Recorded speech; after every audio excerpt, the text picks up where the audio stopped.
I feel like I just got served a lesson I didn't really necessarily need it, I know, or asked for, but it was what I needed. I just watched Magazine Dreams, the movie that stars Jonathan Majors, basically about him being a bodybuilder who was obsessed with being a star and being on the cover of magazines and people knowing his name. Um, this movie was delayed, I think, about a year or two or so, like that. Like, this movie has been made for a minute now, right? But with the whole situation with Jonathan Majors that happened, and then, like, the whole domestic violence situation and shit like that, it got delayed. It actually wasn't even delayed, it just got canceled. They were planning not to release it at all. They weren't going to release it at all. And we've heard nothing from this movie ever since. All we've heard was people who said they saw it at Sundance Festival and all that it was a great movie. They were saying that, oh, this would have been an Oscar contender for Jonathan Majors and all that. It would have swept the award seasons probably. All kinds of stuff, right? But then it got canceled. Nobody wanted to release it. And we didn't think it was going to be released. And then a few months ago, it got picked up by some movie company, studio, whatever, who were going to distribute it.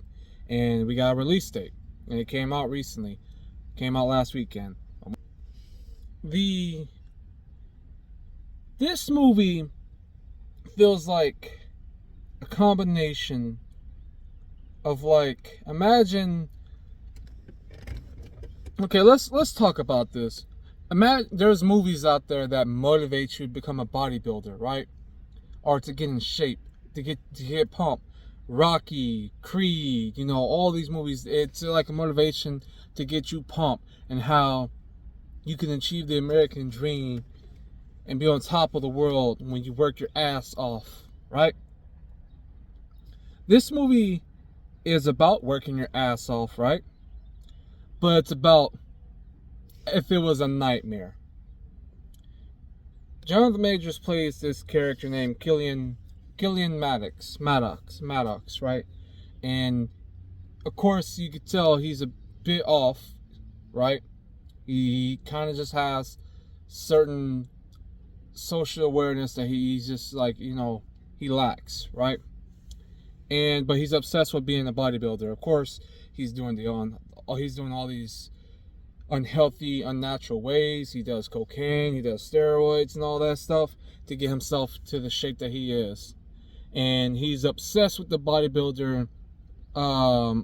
Cannot remember his name, but he's the guy.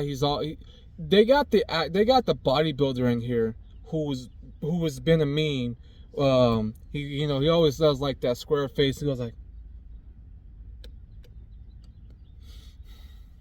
stuff like they call him Handsome Squidward in real life. That guy, he's in here. Brady, whatever his name is, right?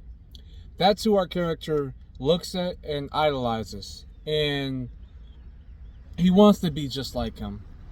But this movie, I kind of don't even know how to describe where this movie is heading to. It's like you could tell it's heading to him snapping, right? He's gonna snap, but you don't know when, and you're trying to see when it's gonna happen and who is it possibly gonna happen to. How is he gonna do it, right? That's how I felt about this movie. Like, it was us watching a man who's not a good person, to be honest with you. But I think this movie can be very uncomfortable for a lot of people, because I know they said that this would have gotten Jonathan Majors an Oscar nomination if that whole domestic violence situation didn't happen to him. I'm gonna be real with you. I don't think it would have. He did a great job. Probably his best performance he's ever done so far, right? And I'm looking forward to whatever he does in the future of his career. I'm not going to get into what happened. That's a whole nother topic in itself. All I'm going to say is I want the best for the man, right? Great actor. I don't know him personally. I just think he's a great actor. But this movie, even without the Jonathan Major situation going on that makes this movie controversial, this movie would have been controversial regardless.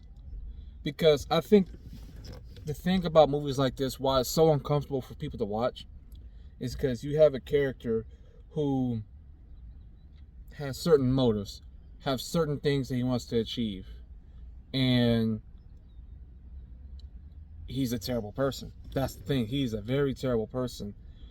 But the thing that makes people uncomfortable is the fact that they look into this person, they look at this character, and they see these, how he acts, and you're like, wow, something's wrong with him. But they also see a bit of themselves in them as well.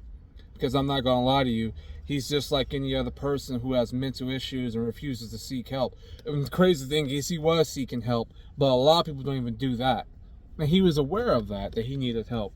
This movie really, it fucked me up. I'm not going to lie. It's brutal. It's uncomfortable. It's raw. It's really raw. And then like, when it's just depression. I'm not gonna lie to you. It's depression in a bottle.